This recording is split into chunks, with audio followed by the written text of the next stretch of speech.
ጉዳይሽ ግቢ፣ ስራ አለብኝ። ከኔ ጋር ብትሰሪ ባንዴ ሀብታም ትሆኛለሽ። የምትፈልጊው ህይወትንም ባንዴ መኖር ትችያለሽ። ካንቺ ጋር ብሰራ እንዴት ነው በአጭር ጊዜ ሀብታም መሆነው? ምክንያቱም ያንቺ ምርት ባንዴና በብዙ ብር ነው የሚሸጠው። ከሌሎች ጋር ብትሰሪ ሀብታም አትሆኝም። ከኔ ጋር አብሮ ለመስራት አስቢበት። 5 ደቂቃ ሰጥቼሻለሁ። ሰላም፣ እንዴት ነሽ? ስላረፈርኩ በጣም ይቅርታ።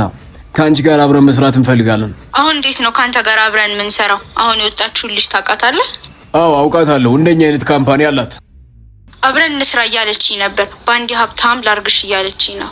ከሷ የተሻለ ሀብታም ታደርገኛለህ ካንተ ጋር ብሰራ? አዎ በሚገባ።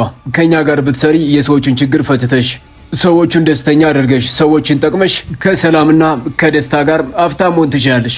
ከእሷ ጋር ሰርተሽ ሀብታም ስትሆኝ ግን እሷን ጠቅመሽ ሰዎችን ጉርተሽ ነው ሀብታም የምትሆኙ።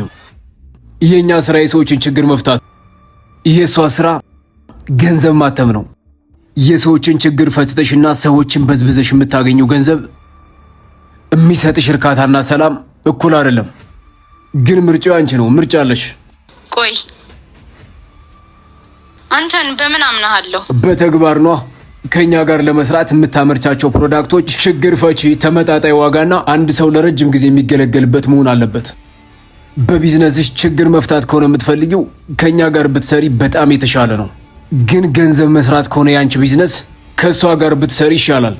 ምርጫው አንቺ ነው።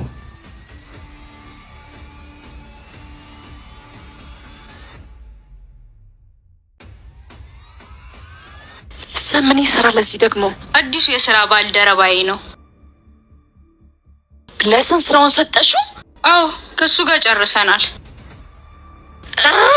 ሰን የተረገመ ሰይጣን፣ እሱ የማይገባበት ቦታ የት ልሂድ? ሄሎ ሰን፣ ስራዬን በጣም እያበላሸህብኝ ነው። ችግር ፈቺ የሆነ ቢዝነስ ጀምሪ፣ ደውይልኝ።